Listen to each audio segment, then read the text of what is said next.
Aaron and I just saw Year 5 Season 1 of Rainbow Six Siege called Void Edge. With this season, they're adding 2 new operators and they're redoing the Oregon map. The operators are Yana, a Dutch operator, and the Kool-Aid Man. He is totally the Kool-Aid Man. Let's talk about Oryx. Oryx is a man who can smash through walls. Hence, in the event, I think many of us were screaming, oh yeah, you can call him the Hulkbuster, Juggernaut, whatever, that's his ability. He can dash. That dash is on a cooldown timer, so you can't just do it unlimited amounts, but he can dash close distance or dash and smash through any unreinforced walls. Now, he does take 10 damage when he goes through a wall, and you are stunned a little bit when you get through, so it's fairly easy for enemies to pick you off if you don't time it right. Good one! The flip side of that is this dash is now the best way in the game to counter shield operators. So previously there's really been no good way to do it. He can knock them down. He can knock down any character, but he can knock down in particular people like Montagne and then follow up and kill them while they're on the ground, while they're stunned. The one thing to be careful of though is that the time it takes him to ready his gun after he knocks someone on the ground or even just does that charge is a while. So a couple times what happened to me is I'd bust through a wall and see someone and they'd just see me and shoot me before I could even react because it was taking forever to lift his gun up. He's also kind of a huge tell for attackers. He's good at opening up walls during preparation phases, but the holes he makes in walls are very obvious. He's noisy too. Yeah, he is very noisy. Unlike Javier, he is a very noisy power roamer. The other thing that he has, which is actually, I would say equally as big, or if not more important, is he's a leaper. He can jump up through hatches. There's two phases to it. He jumps and he peeks, and then he commits to going through the hatch. But that means that you can run around with his various weapons, including his bailiff shotgun pistol, open up hatches, and climb vertical space like no other operator. So the new map, Oregon in particular, he can go up 2 stories whenever he wants to, just through hatches, and flank other teams through stairwells. It's definitely something that will help him end rounds as a power roamer.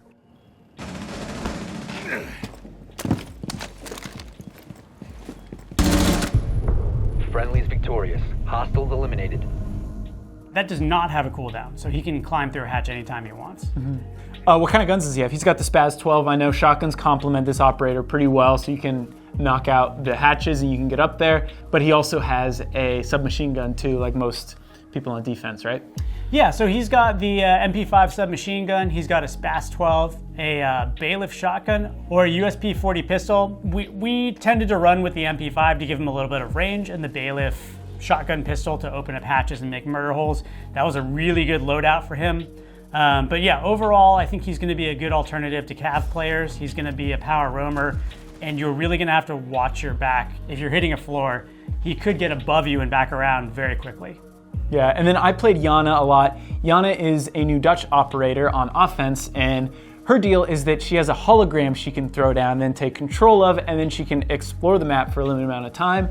So it works well as just surveillance. Like, you can check out the map, you can see what's going on, but what we found what was ideal was that you can run distractions with this thing. So I'd set it down, I'd sprint into a room, everyone in that room would just shoot at the hologram, and then someone else would follow in and try to sweep from there. I found that worked pretty well. It does require a good bit of coordination, but there are some things you do have to look out for. For instance, if you step on a mute jammer, your hologram will shut down. If it gets shot even once, hologram gets shut down. Thankfully, it does recharge though. So if it does get shot, you can give it a bit of time and then you can use it again. You can use it as much as you want from what it seems like. I definitely enjoyed her more than Oryx, I think, because I think she is gonna have a bigger impact on the meta. Who knows, I could be wrong, but I think the way you can play her is super interesting.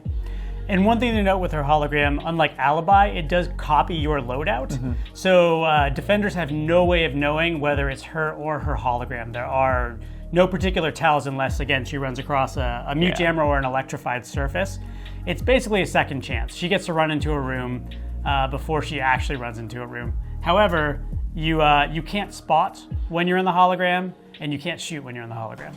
Yeah, you can't shoot, and it also doesn't ping. Like if an enemy takes down that hologram, it's not like Alibi where it says where the shooter was. you're more relying on your communication. If you run into a room, you're gonna have to tell your team where they're located. There's not a ping that'll pop up. So you have to be a little careful there. In terms of weapons, she has the ARX-200 and the G36C. Interestingly enough, she is the only operator other than Ash that has a G36C, which I thought was pretty cool. It's nice seeing that gun being used more. Then she has the MK-19mm, and then she has a frag and smoke. The other big change with this new season is that they are redoing the Oregon map. I'm kind of lukewarm on it right now. The Oregon map was one of my favorite maps in Siege. I always loved when it comes up. I guess I have to play it more. I think the biggest change right now that I've noticed is the meeting room, and I think you had more specifics on the changes that came to that room. But yeah, it's hard to say what I think about it. Yeah, the meeting room on Oregon was probably what's most noticeable. They got rid of the ladder to the attic directly over that room, kind of making it Oryx's territory. So he's now the only defender who can leap up into the attic, which makes him very dangerous. We ended around that way. And again, I think they've done a lot of thinking around these two operators with their Oregon redesign. As with all map redesigns, it'll just take some getting used to. Yeah. You'll come around some corners and find things are different. But yeah, overall some interesting tweaks to that map. Yeah, so Aaron, which one did you prefer, Oryx or Yana? I'm definitely gonna go with Oryx because I like being the Kool-Aid man. I don't know if being reckless is gonna help, but it is really fun. Oh yeah! That's what I noticed. I tried Oryx a couple times and I'd bust through a wall and die. I was just too reckless, too, I guess, on the offense, trying to mess up people's day, and I just bust through a wall and get shot. Yana, though, I really liked because you get that second chance, right? I do it way too much where I sprint into a room and die immediately. With this hologram, I can sprint into the room, see where the gunfire is, and then follow up as the real thing, or maybe have a teammate run behind me and clear the room. I'm reloading. Get clear. Anyway, that was Void Edge. If you have any comments, be sure to leave them below, and stay tuned for more Rainbow Six Siege.